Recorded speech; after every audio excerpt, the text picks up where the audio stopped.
Hi everyone, I hope you all are doing well.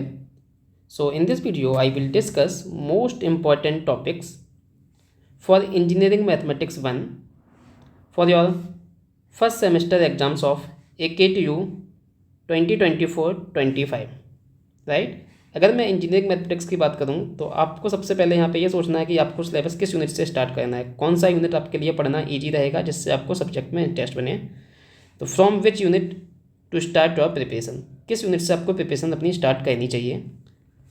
तो आपको अपनी प्रिपरेशन जो स्टार्ट करनी है that you have to start from the unit number 1 and this unit is matrices, क्योंकि आपने जो मैट्रिसेस है उसको आपने ट्वेल्थ क्लास में भी आपको पढ़ा होगा।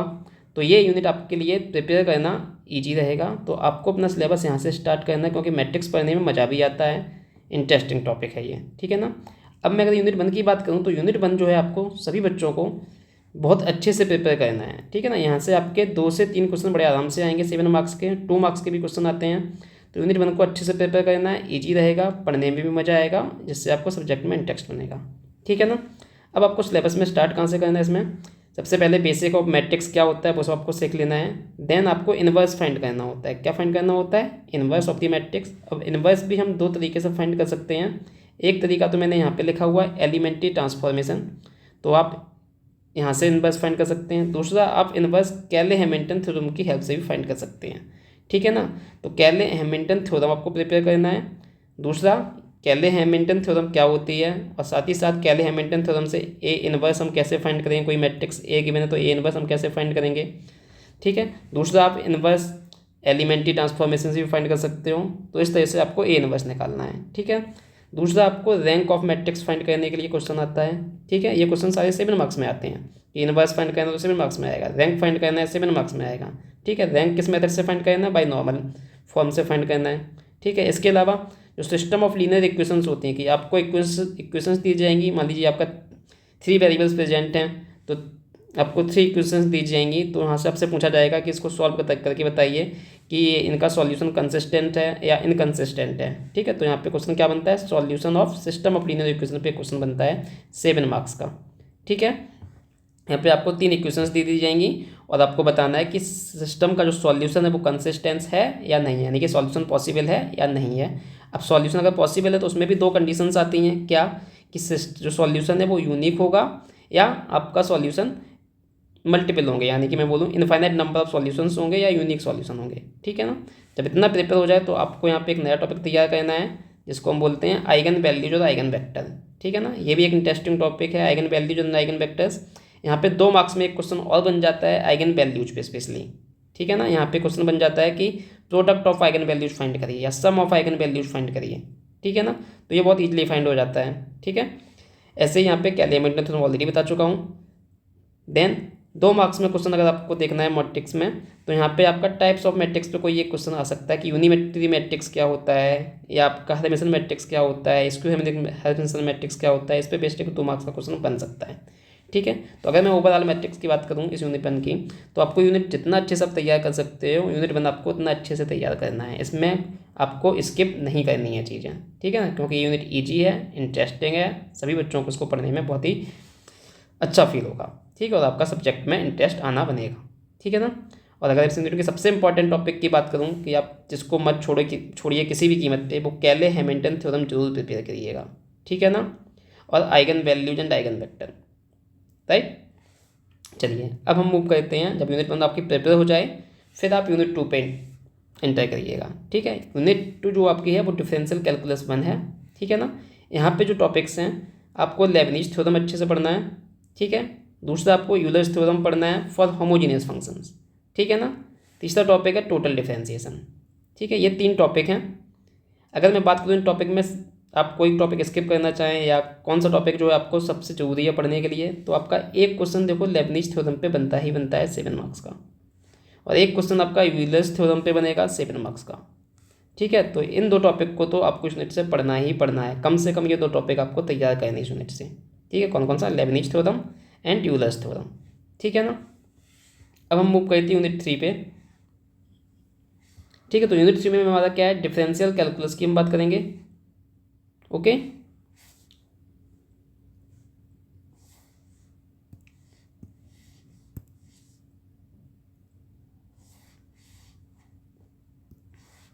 तो यूनिट 2 में क्या है, डिफरेंशियल कैलकुलस का सेकेंड पार्ट है।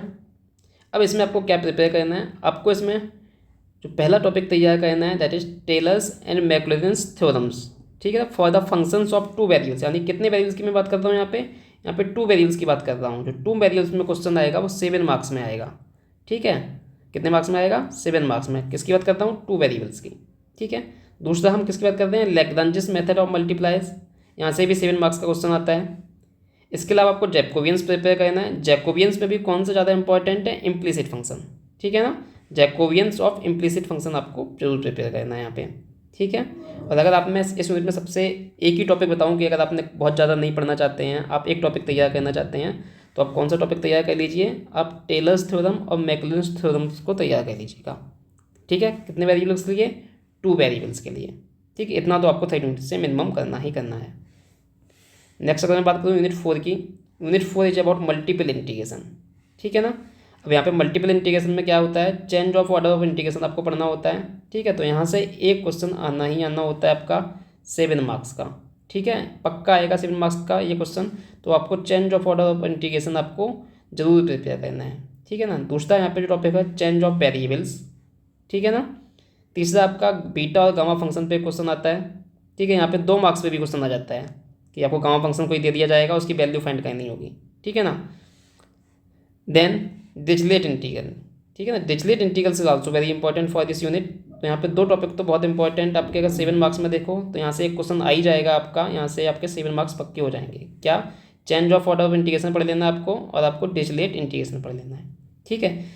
बीटा एंड गामा फंक्शन पे आपका 2 मार्क्स का क्वेश्चन आ जाता है, ठीक है। 2 मार्क्स के लिए आप यहाँ पे देख सकते हो, कोई आपका गामा फंक्शन दे दिया जाएगा, उसकी आपको वैल्यू फाइंड करनी होगी, तो 2 मार्क्स में इस टाइप का क्वेश्चन आ जाता है, ठीक है। बाकी आप लियोविल्स एक्सटेंशन ऑफ डिरिचलेट इंटीग्रल इसको भी पढ़ सकते हो, बट डिरिचलेट इंटीग्रल खाली पढ़ लो, वही काफ़ी है, उससे ही आपके 7 मार्क्स पक्के हो जाएंगे, ठीक है ना।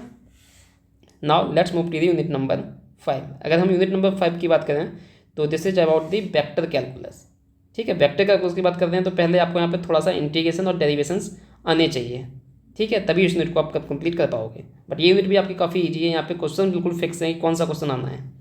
अब यहाँ पे सबसे पहले आपको ग्रेडियंट पता होना चाहिए, कर्ल क्या होता है, ठीक है, सोलेनॉइड क्या होता है, डाइवर्जेंस क्या होता है, 3 चीज़ें यहाँ पे चाहिए आपको। क्या, ग्रेडियंट कैसे हम फाइंड करते हैं, कर्ल कैसे फाइंड करते हैं, डाइवर्जेंस कैसे फाइंड करते हैं, ठीक है ना।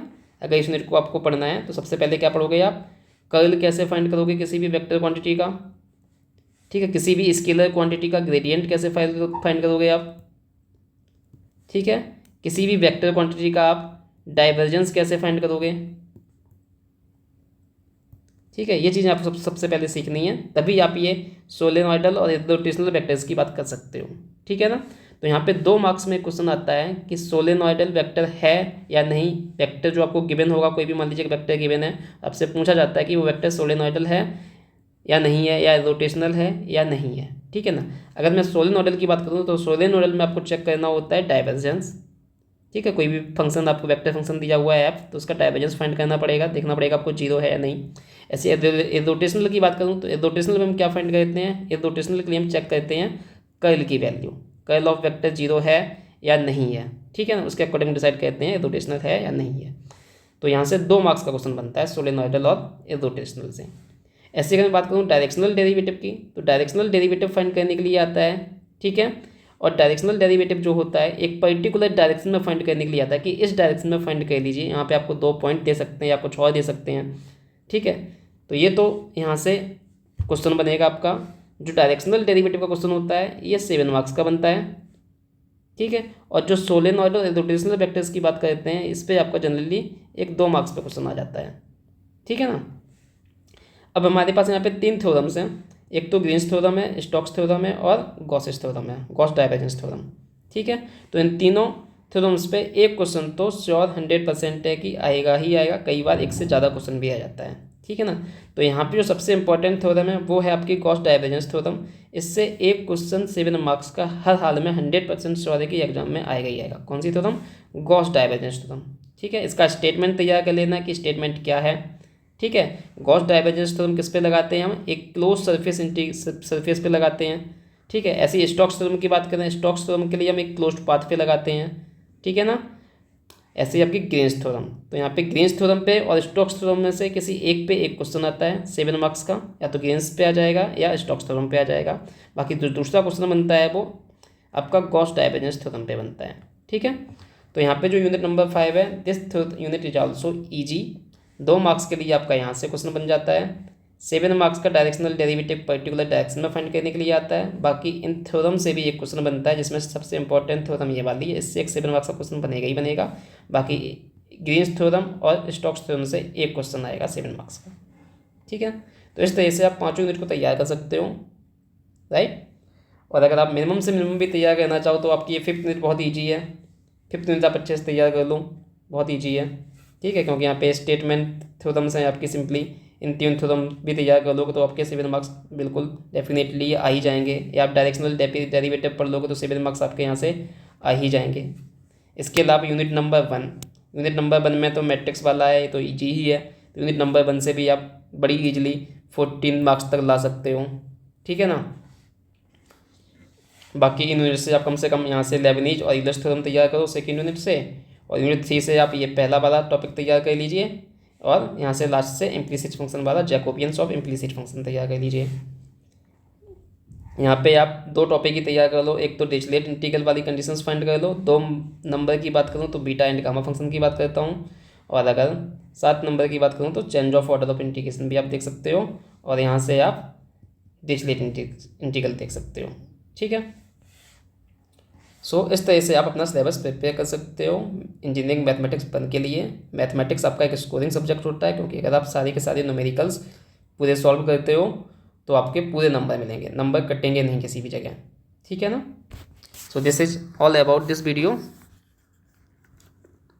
सो share this video with your friends and also subscribe our channel. Thank you.